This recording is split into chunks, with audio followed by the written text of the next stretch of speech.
I was taken by the late night host Stephen Colbert saying that our national nightmare is finally different. So not over, but different.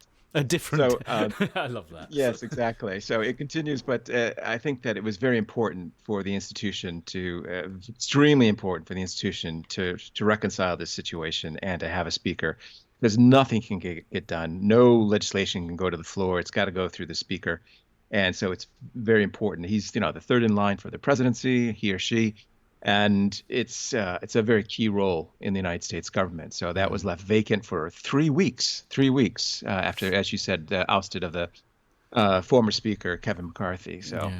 but Is it? he's there, and not very well known. I think your question's going to come, right? Yeah. How well known is he? Well, how well known is he? Probably unknown over here, but how well known is he over there?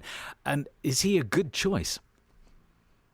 Well, this plays right into my podcast over here, over there, because he's also unknown over there as well. I mean, I think other colleagues, maybe not in the House, but certainly in the Senate, they were saying they had to Google him and to find out what his background was. They didn't know much about him.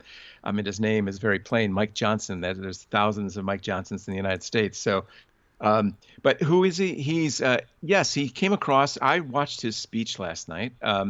And he came across very cordially towards the Democrats and talk about bipartisanship and getting the House back on track, working together, talk about the challenges coming up as far as, funding the government, that deadline coming up on November 17th.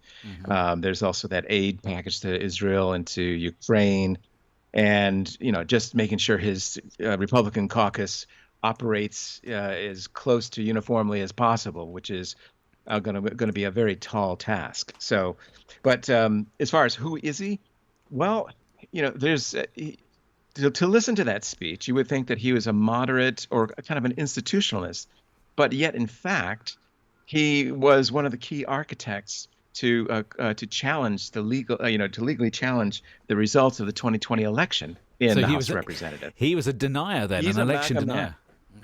Exactly.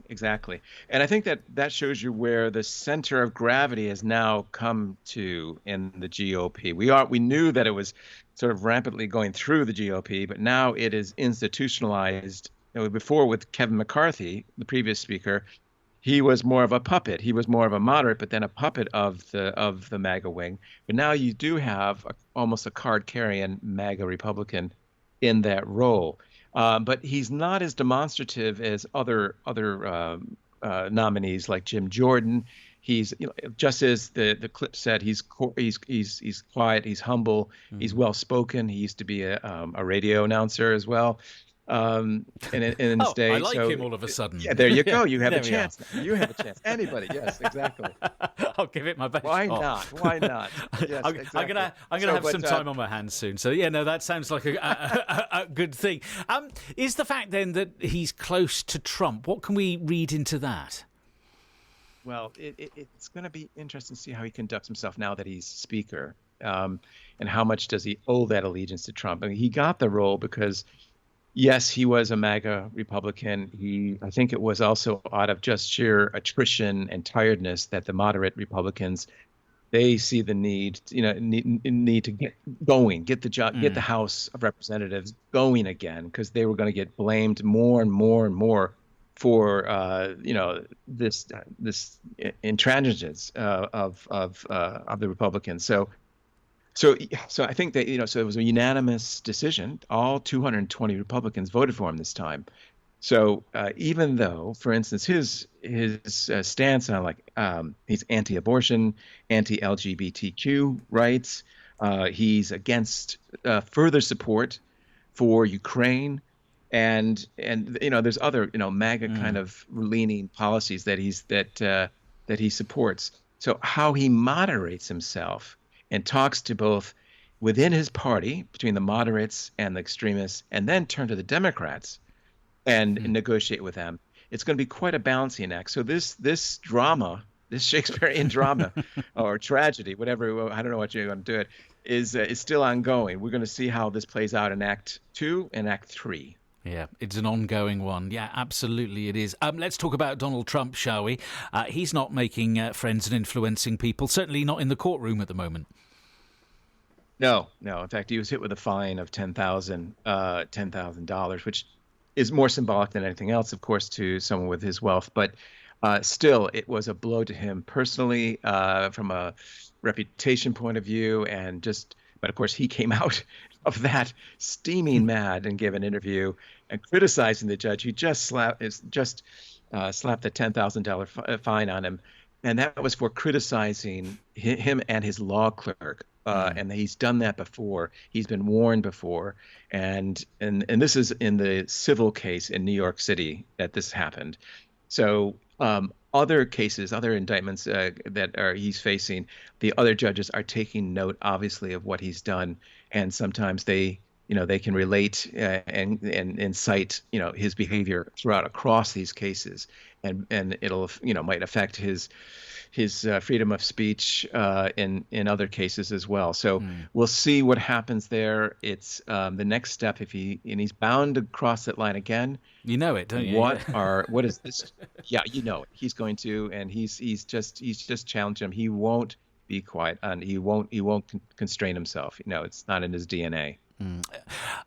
Yeah, when you come out and criticise the judge for fining you for criticising the judge,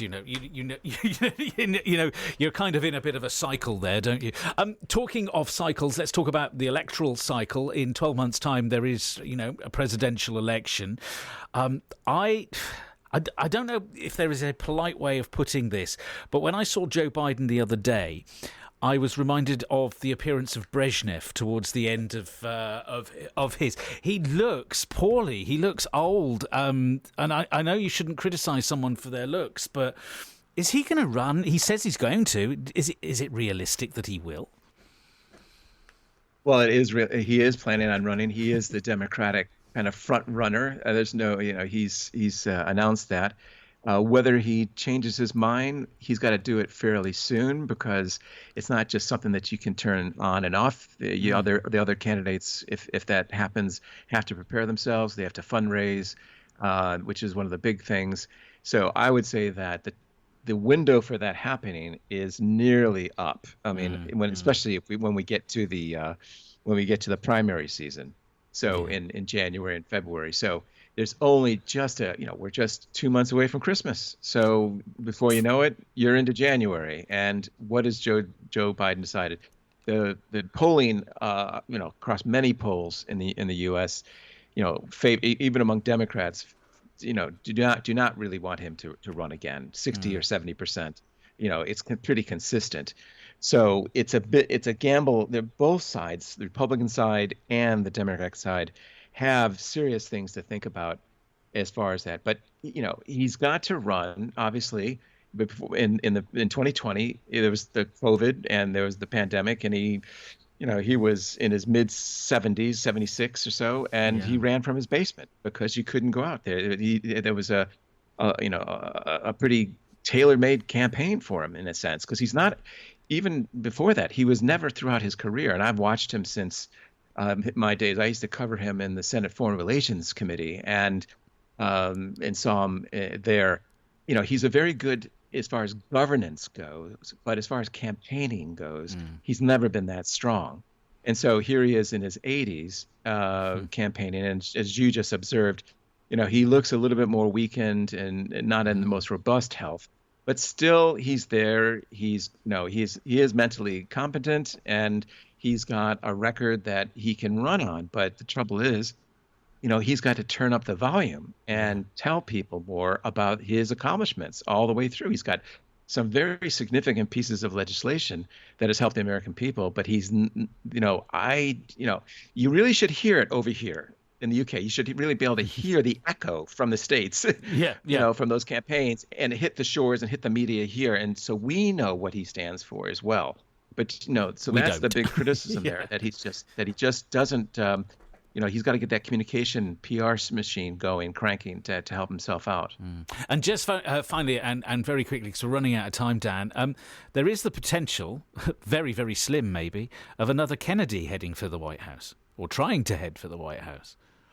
Oh yes, Robert Kennedy Jr. I mean, and I have to say, his father is one of my heroes, but Robert Kennedy Jr. Not so. He's a he does the conspiracy theories. He's made his name, and he's taken that track as far as being an anti-vaxxer, and things like that. And he is running, and his own family has put out statements. His own brothers and sisters have put out statements not supporting his candidacy. So we'll see what happens there. Can he be a spoiler, and who would he spoil? That's the question.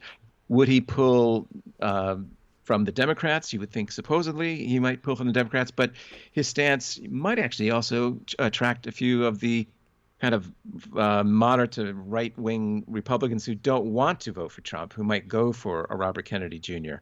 instead. So it's an interesting dynamic, as you point out. We'll see about him and maybe other third-party candidates jumping into the race.